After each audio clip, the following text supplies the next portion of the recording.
Muito obrigada, Gabriel. Muito obrigado por este convite para fazer esta conversa. E eu gostava muito que fosse uma conversa e, portanto, vou tentar não me alongar muito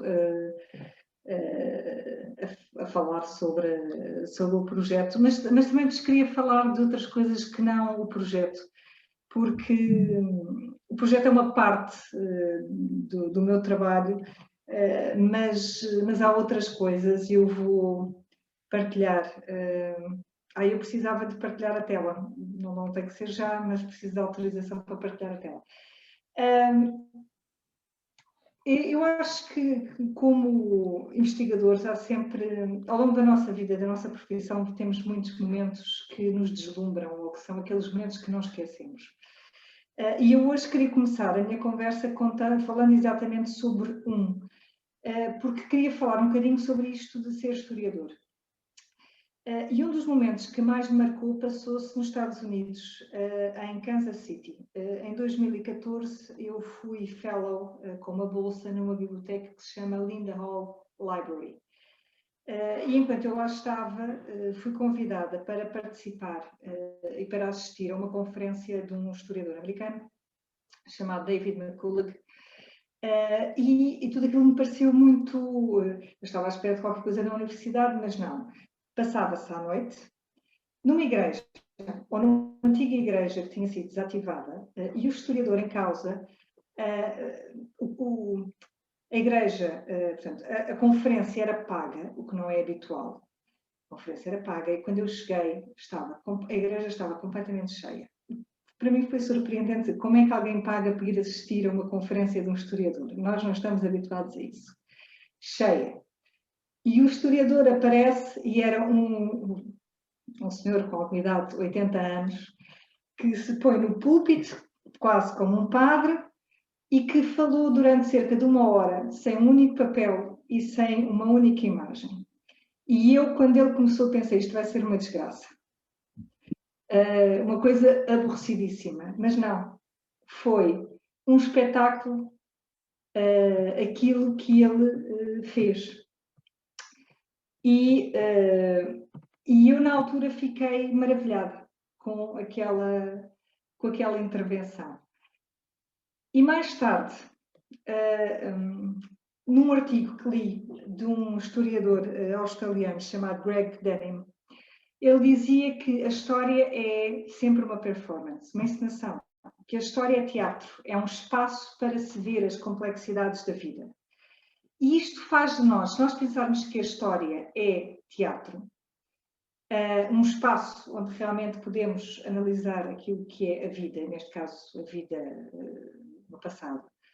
Esta ideia é muito interessante porque isto faz de nós, historiadores, performers, de alguma forma quase que atores. Reparem, nós como historiadores temos esta ideia de que o nosso papel é ler, observar os testemunhos do passado e construir um puzzle, uma história com as peças que nos são dadas. Isto é algo muito consensual dentro da profissão. Ler, analisar, escrever. Mas alguns historiadores têm ido muito mais longe do que isto e dizem que não basta escrever. É preciso ser um bom contador de histórias. É preciso contar boas histórias e é preciso saber apresentá-las a uma audiência. E eu acho isto fantástico. Porque os historiadores, quando escrevem, apresentam-se como tendo autoridade no assunto, naquilo que estão a escrever, com base nas pesquisas que fazem. Mas, verdadeiramente, o único poder que nós temos é persuadir os outros se aquilo que dizemos é verdadeiro. Porque as nossas histórias, aquilo que nós construímos não está fechado, são interpretações. E, portanto, é preciso convencer os outros. E para convencer os outros, é preciso criatividade, originalidade. É preciso, e aqui falta o palco, envolver o corpo, as emoções, os sentidos. E isto é qualquer coisa que geralmente não se espera de um historiador. Reparem que, como historiadores, qual é o clichê? O velho clichê do historiador é que somos chatos, ratos de biblioteca e empoeirados. E é isto que temos que mudar. Entre nós e para o nosso público, para os estudantes, para aqueles que nos ouvem. temos que encontrar formas de contar as nossas histórias, porque as nossas histórias são muito particulares. Nós não escrevemos ficção. Nós escrevemos as nossas histórias são histórias verdadeiras. O que significa que nós temos que usar de um equilíbrio entre aquilo que é o estilo e o argumento, aquilo que é o racional e a lógica e a forma como apresentamos isto. E para isso é preciso partilhar experiências. Reparem que muitas vezes aquilo que o historiador diz, a audiência não está a ouvir pela primeira vez. Às vezes contamos uma história que já foi contada centenas de vezes. É preciso levar a audiência, aqueles que nos ouvem ou aqueles que nos leem, a revisitar o passado. Ou então a fazer ver coisas que nunca viram. Ou seja, até há determinadas coisas que às vezes estão ali mesmo diante dos olhos, mas que as pessoas nunca viram. E isto implica aqui uma certa arte, entre o equilíbrio entre ciência e entre arte, entre argumento e estilo, entre formas e expressões. Isto é um jogo de equilíbrios e de riscos. E eu gostava de compartilhar a tela. E aqui temos a Praia do Matadeiro, com os meus colegas que faziam parte do congresso, numa das manhãs em que fomos até à praia. Bem, mas onde é que eu estava? Esta ideia de que a história é um teatro e que o historiador deve, ou pode ser um performer, de alguma forma um ator ou alguém que representa, é extraordinariamente interessante. E ao ler isto, aquele artigo que vos falei, do Greg Denham, percebi que era isso mesmo que o David McCullum, aquele que eu assisti em Kansas City, era. Ele era um verdadeiro animal de palco, porque sabia cativar o público e mantê-lo ali a escutar. E naquela altura eu percebi que era aquele tipo de historiador que eu queria ser. Eu queria ser, e eu quero ser, uma contadora de histórias. Uma contadora de histórias subversiva, porque em Portugal contar histórias de dunas é muito radical. E tem tudo a ver com a atitude, isto de dizer sou uma contadora de histórias, a forma, porque os historiadores fazem, escrevem história, não contam histórias, e o teor, o que é isso de contar histórias de dunas? Mas o que é isso? E é sobre isso que hoje também vos queria falar, sobre isto de contar histórias de dunas. Um historiador canadiano chamado Tom Cohen definiu o trabalho do historiador em 3 ideias principais. Ele diz que primeiro temos que olhar com atenção, com cuidado, em segundo, para as pequenas coisas do passado e contar bem a sua história. E o que é isto das pequenas coisas? Porque em história temos esta noção de as grandes coisas, os impérios, os estados, os países, a história nacional, os grandes homens, as biografias. Mas o que é isto de contar a história? É quase como a grande história, os temas verdadeiramente importantes e as pequenas coisas. E o que é isto das pequenas coisas? As pequenas coisas é o que é normalmente ignorado, o que está esquecido, o que não é contado, como as dunas. Quais são os historiadores que trabalham sobre dunas? Eu não conheço muitos, se calhar nenhum. E porquê que as dunas não são contadas? Quer dizer, se calhar não têm interesse. Há coisas sobre as quais não se fala porque não têm interesse. E é quase para perguntar, mas tanto barulho, neste caso, uma bolsa tão grande para falar sobre nada, bem, alguns colegas acharão se calhar que é isso mesmo. Porque reparem, as dunas são, e isto pode ser uma definição se calhar pouco científica, mas eu já tive o meu consultor do projeto, que é o professor Alvarinho Dias, um grande geólogo, diz-me, pois, as dunas são montes de areia.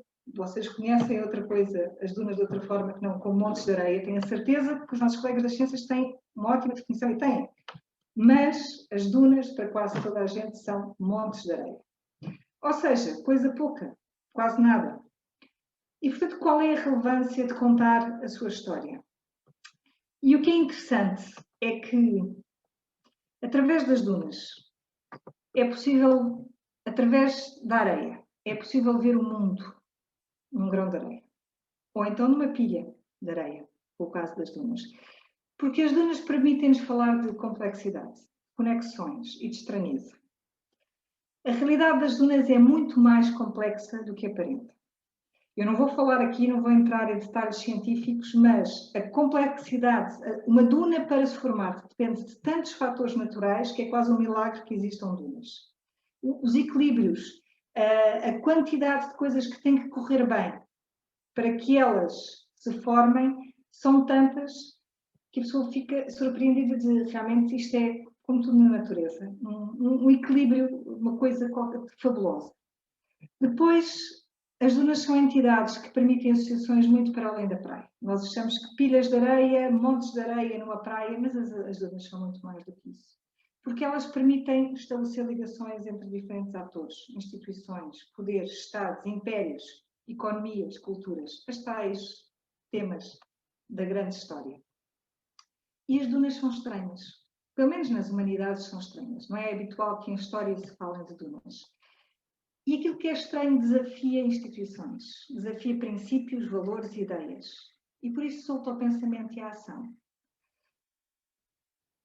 Sendo objetos de estudo estranhos, ninguém estranha que quem as estuda seja estranho e use abordagens diferentes.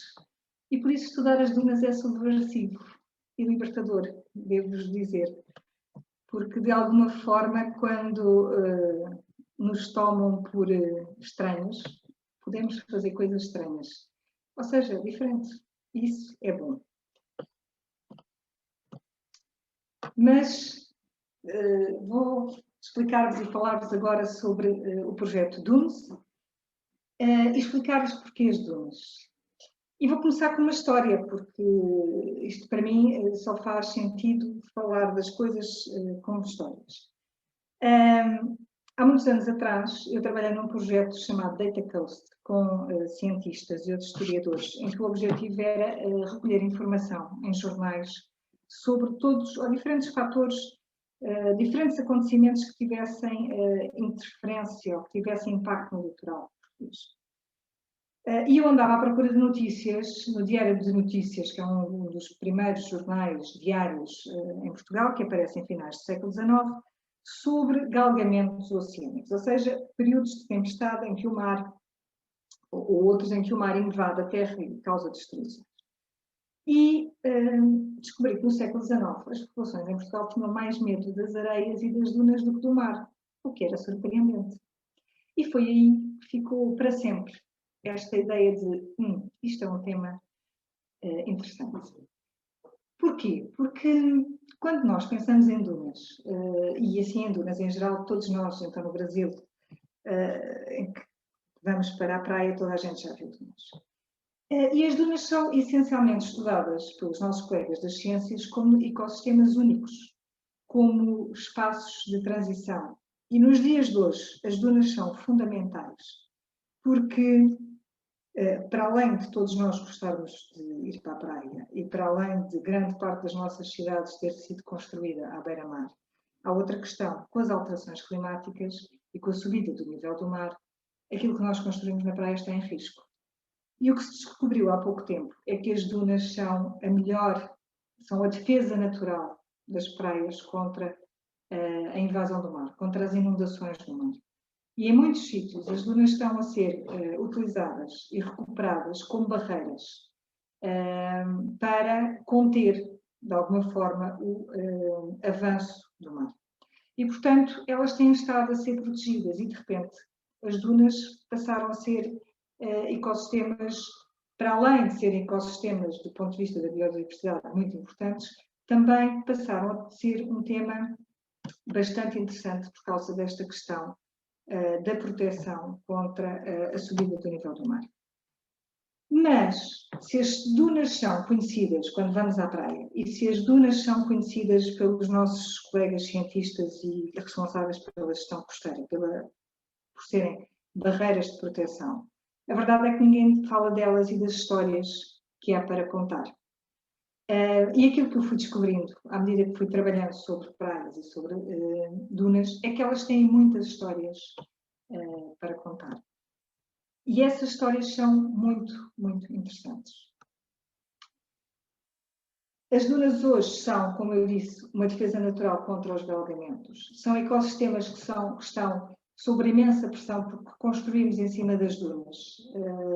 E porque hoje em dia, por uma série de atividades humanas, há cada vez menos areia a chegar às praias e era a areia essencial para que as dunas possam formar-se e crescer. E, portanto, a sua recuperação tornou-se uma prioridade a nível mundial. Hoje temos aquilo que eu chamo as dunas boas. As dunas são boas. Isto é quase uma campanha, e em Portugal há várias de salvem as dunas. Mas nem sempre foi assim. E no século XIX e para trás ainda mais, as dunas eram inúteis e perigosas. Nas areias nada crescia, falávamos de terra vazia, que não tinha qualquer utilidade, e para mais, as dunas, a areia, quando está seca e quando o vento sopra, as dunas movem-se e são empurradas para o interior. E isto era um fenómeno que acontecia com muita frequência na Europa e em muitos outros países, em que as dunas se iam deslocando, lentamente, é certo, mas elas iam se deslocando para o interior e começavam a cobrir campos agrícolas. Em alguns casos, até núcleos urbanos, nas vilas, casas agrícolas. Elas também são responsáveis pelo assoreamento de rios, pelo assoreamento de lagoas e, portanto, era um perigo. Mas um perigo que nós hoje temos menos noção, pelo menos na Europa não temos noção, porque as dunas hoje não são perigo, são uma coisa que toda a gente aprecia. Embora no Ceará ainda haja destas dunas que se movem e que causam uma série de preocupações àqueles que vivem por ali perto. Mas aquilo que é interessante é que há esta ideia, quando se vai à procura de dunas nos arquivos, as dunas são perigosas. E as dunas, e este movimento das dunas, é qualquer coisa que a partir de uma certa altura se quis travar. Queria-se travar este movimento das dunas. E como é que se consegue isso? Durante muito tempo, e isto, reparem, a ideia do projeto, e quando o projeto começa, temos esta ideia de que as dunas são inúteis e perigosas, com base em alguns relatos.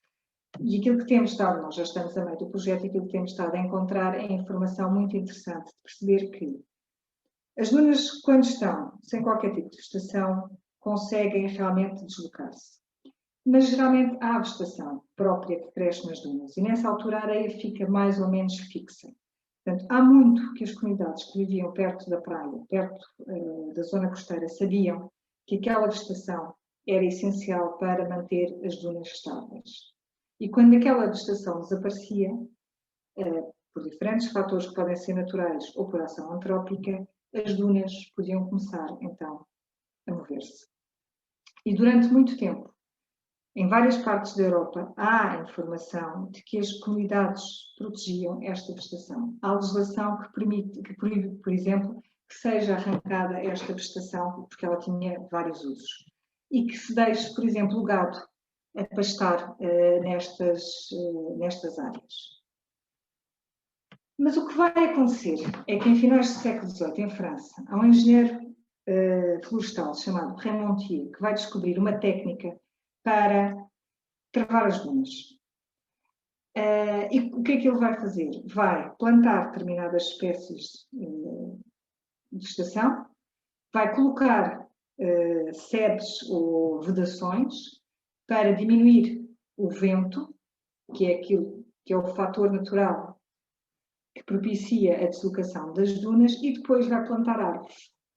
E ele foi tão bem sucedido neste método, e até porque teve o apoio do governo francês, portanto, contou com recursos para pôr em prática esta florestação das dunas, que ele vai conseguir florestar uma grande zona da França, conhecida como as Landes, na Gasconha, no norte da França. Ele vai conseguir florestar toda esta região. E isto foi um sucesso tal que vários outros estados com o mesmo problema vão querer fazer o mesmo, porque reparem, as dunas não serviam para nada. Eram consideradas perigosas. E então, de repente, em finais do século XVIII e sobretudo no século XIX, descobre-se que é possível transformá-las em florestas. E claro, os Estados viam muito mais vantagens em ter uma floresta do que ter areia vazia. E o que vai acontecer é que muitas destas áreas, que eram zonas de dunas, vão ser convertidas em zonas florestadas e hoje são parques naturais que no fundo são zonas criadas pelo próprio homem, como é o caso da Gasconha, que aqui está, o trabalho do Remontier, que levou mais de 100 anos a conseguir, com os seus sucessores, claro, é hoje um parque natural. Também na zona da Dinamarca e em Portugal também temos outros, e este é um dos exemplos. E muitas vezes a espécie que é utilizada, e geralmente em monocultura, é o pinheiro. Mas isto que nós falamos aqui, ou seja, no século XIX o que se assiste é vamos transformar as dunas em florestas e não nos ficamos pela Europa. O objetivo do projeto Dune. O projeto Dune foi um projeto que começou em final de 2018 e que contou com o apoio do European Research Council. O European Research Council é uma espécie de financiador de projetos a nível europeu.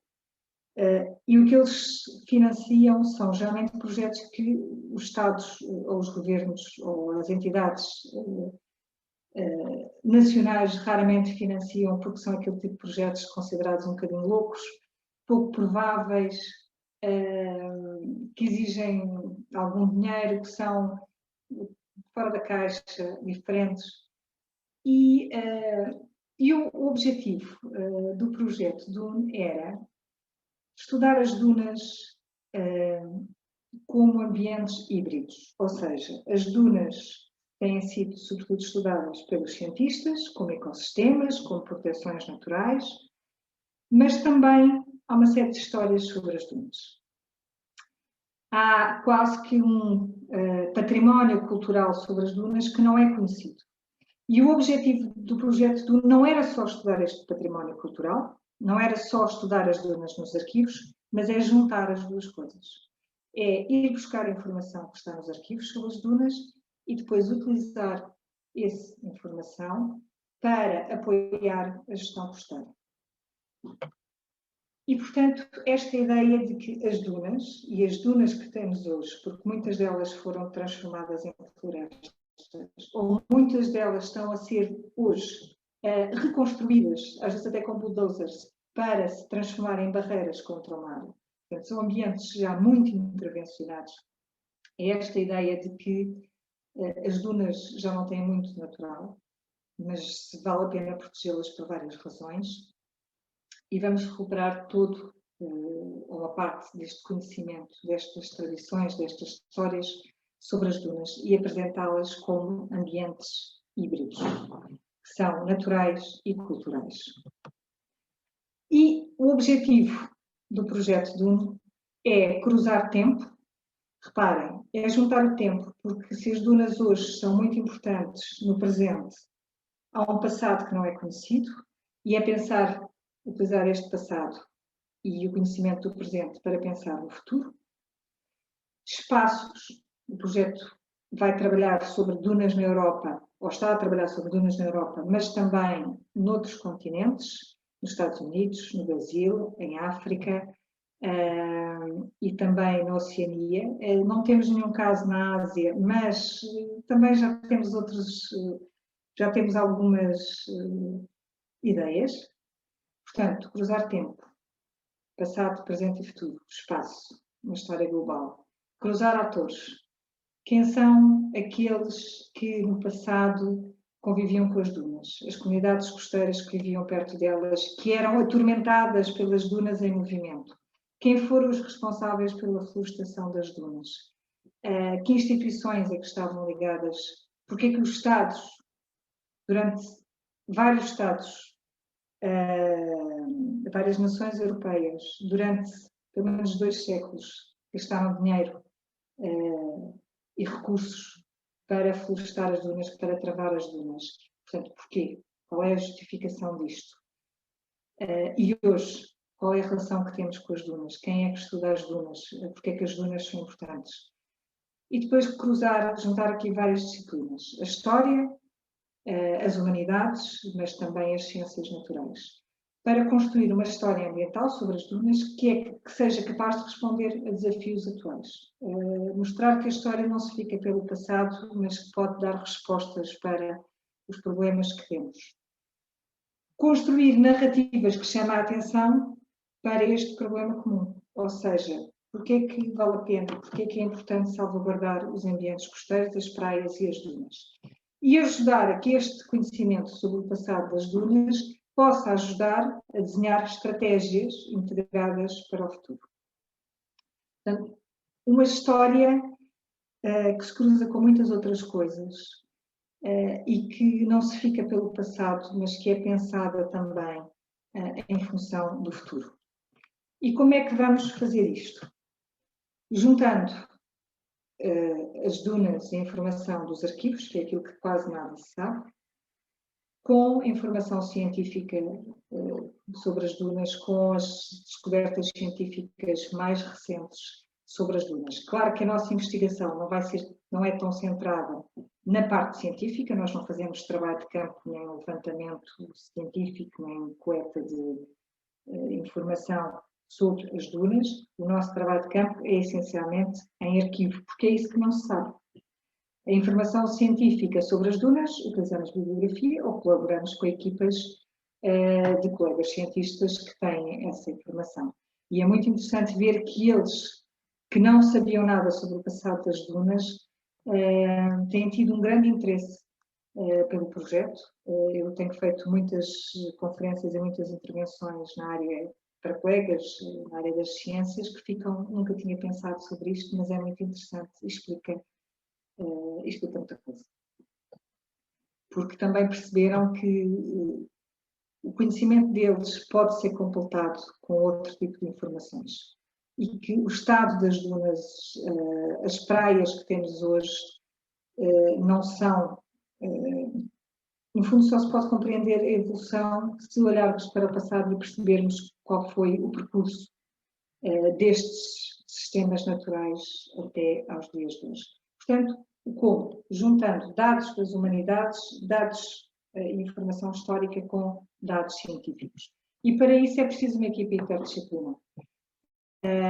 Somos uma equipa de 5 pessoas a tempo inteiro, coordenada por mim, mas depois temos outra historiadora, a Monique, que é brasileira, a Micaela, que vem da Roménia e está a trabalhar está a fazer o doutoramento dela em Geografia, matéria sobre as dunas. A Ana é bióloga, mas trabalha essencialmente como gestora da parte mais administrativa do projeto e também a parte de comunicação. É ela que trata das nossas redes sociais e que trata de toda a comunicação relacionada com o projeto. E depois temos o Juan, que vem do Sri Lanka e que é de formação em engenheiro civil, mas que entretanto fez um doutoramento sobre dinâmica costeira e que é, entre o Juan, a Micaela e a Ana, temos aqui os nossos cientistas, eu e a Monique somos as historiadoras, e depois também temos a colaboração de outros colegas. Estabelecemos parcerias com outros colegas em diferentes países. Por exemplo, um dos nossos casos de estudo é na Nova Zelândia e temos estado a trabalhar com um historiador que conheci em Florianópolis, o James Goody, e a trabalhar com ele sobre a Nova Zelândia. Também temos colegas do Brasil na Universidade Federal do Ceará, em Fortaleza, a trabalhar na parte das dunas no Brasil. Portanto, a ideia é termos sempre colegas que dão algum apoio local e que sabem muito mais ou sobre as dunas ou sobre a história do que nós. E este, no fundo, é o mapa dos nossos casos de estudo. França está ali no centro porque nós podíamos estudar dunas muito antes, mas tínhamos que arranjar um período cronológico e o nosso período cronológico começa em finais do século XVIII, com o tal desenvolvimento do método Remontier, em França, que depois se difunde pela Europa E na Europa, porque há muitos países que vão florestar as dunas e que têm problemas com as dunas, escolhemos 2 casos, Portugal, pelas razões lógicas, e o Reino Unido. E porquê? Porque outra coisa interessante é que percebemos que na Europa esta ideia das dunas como riscos perigosos e tinham que ser travados, fixados, neutralizados através da florestação, esta ideia passou para outros países. E a teoria, a hipótese do projeto é que passou através dos impérios. E, portanto, aquilo que nós estamos a analisar é como é que este conhecimento, esta técnica do Remontier passa de França para outros países da Europa e depois de Portugal e do Reino Unido para países como Angola e Moçambique e o Brasil, ou, no caso do Reino Unido, para os Estados Unidos, para a Nova Zelândia, para a Austrália, que não está aqui, também não podemos incluir tudo, e para a África do Sul, por exemplo. E, portanto, é também estudar as dunas, mas é estudar, mas perceber, reparem aqui, como é que as dunas depois têm ligações. As dunas têm na Europa, é possível estudar as dunas e, através delas, analisar todo o discurso da construção dos próprios Estados, que vão investir no seu território. É possível estudar as ditaduras através das dunas, porque em Portugal a ditadura, o Estado Novo, teve um discurso muito interessante sobre as dunas e de intervenção no território. É possível estudar os impérios e a expansão do conhecimento, a difusão do conhecimento técnico-científico através das redes dos impérios, utilizando as dunas. E é possível estudar depois a apropriação desses conhecimentos a nível local, porque houve adaptações locais, houve reações locais, houve reações das comunidades. E é possível estudar turismo, é possível estudar movimentos ecológicos, é possível estudar aquilo que hoje são, por exemplo, os movimentos contra, não é propriamente a florestação, mas esta florestação implicou a introdução de uma série de espécies exóticas que hoje que se transformaram em pragas e que estão a ser arrancadas, por exemplo, nos Estados Unidos ou na Nova Zelândia, e que há campanhas para retirar estas espécies exóticas introduzidas nas dunas, no século XIX e princípios do século XX. As dunas, no fundo, permitem-nos estudar tantas coisas, para além da areia, que são, eu às vezes digo que são quase uma desculpa para falar de tudo e mais alguma coisa, para estudar uma história que é global e que permite ligar o local e o global, transferências de conhecimentos, tudo. As dunas permitem-nos trabalhar sobre tantos temas, são verdadeiramente, eu não ia dizer revolucionárias, mas é como quem conta uma história, acrescenta um ponto. Aqui também, as dunas são o objeto de estudo, são o tema, mas depois a partir daqui é possível falar sobre tantas outras coisas, sobre a tal história importante na história. E o objetivo é depois construir e fazer artigos, e nós já temos vários, não ainda publicados, mas já temos vários submetidos, e escrever um livro sobre as dunas. E entra aqui também a parte da história ambiental costeira.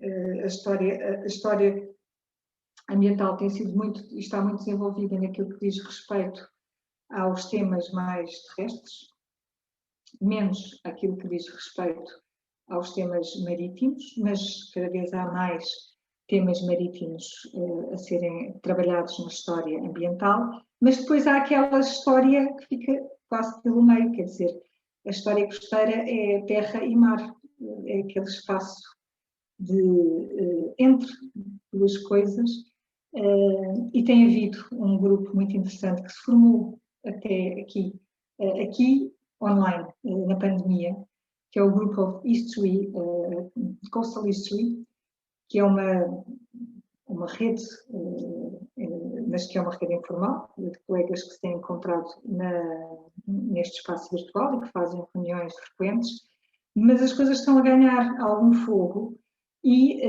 este mês foi lançado um novo jornal que se chama Coastal Studies in Society, pela Sage. Eu sou uma das co-editoras e estamos a receber submissões, ou seja, a partir de hoje, quem tiver trabalho sobre história ambiental costeira pode submeter os seus artigos e a ideia é difundir este tema, estes assuntos, de uma forma, ou mais de uma história mais tradicional, ou de uma forma interdisciplinar, relacionando com a história ambiental, mas é mais um contributo. Eu não queria chamar isto mais um tema, mais uma disciplina, não é? É mais um contributo para a história e sobre uma área que está ainda subdesenvolvida.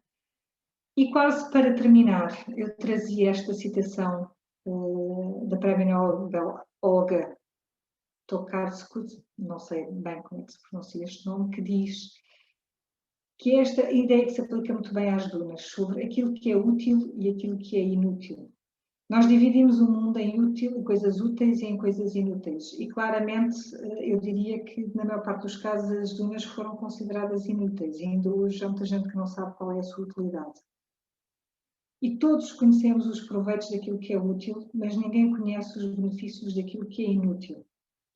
E a história das dunas também revela isto, ou seja, há um século as dunas eram inúteis. Hoje estamos a gastar muito dinheiro e investir muito para proteger as dunas porque as consideramos muito úteis. Quem sabe quantas coisas consideramos hoje inúteis que daqui a 100 anos vamos perceber que nos fazem muita falta e, entretanto, podem já se ter perdido. E eu terminava aqui com uma referência a livros. Eu gosto muito de livros. Eu tenho 3 paixões, ou o meu trabalho junta três áreas: a literatura, a história e a ciência. E, portanto, termino aqui com uma referência a um livro que saiu há muito pouco tempo, um livro de um autor português chamado Afonso Cruz, e que se chama O Vício dos Livros. E num dos capítulos, há um capítulo, são pequenos contos, em que ele diz a falta que faz um Homero. E isto voltamos à reflexão sobre o ofício do historiador. A certa altura, ele perguntava ser Aquiles ou ser Homero. Preferias ser o herói ou o arauto que conta os seus feitos? E é esta ideia de que a maior parte das pessoas diria que preferia ser Aquiles, o herói. Mas a ideia sobrevive ao ato, o espírito sobrevive à matéria. E quando contamos, fazemos voltar à vida. E voltamos outra vez à noção de teatro, a história como palco da vida. E a questão é, haveria heróis sem historiadores para contar os seus feitos? Saberíamos nós quem foi Aquiles se Homero não tivesse contado as suas aventuras em Troia, na Ilíada? E, portanto, os Homeros fazem falta.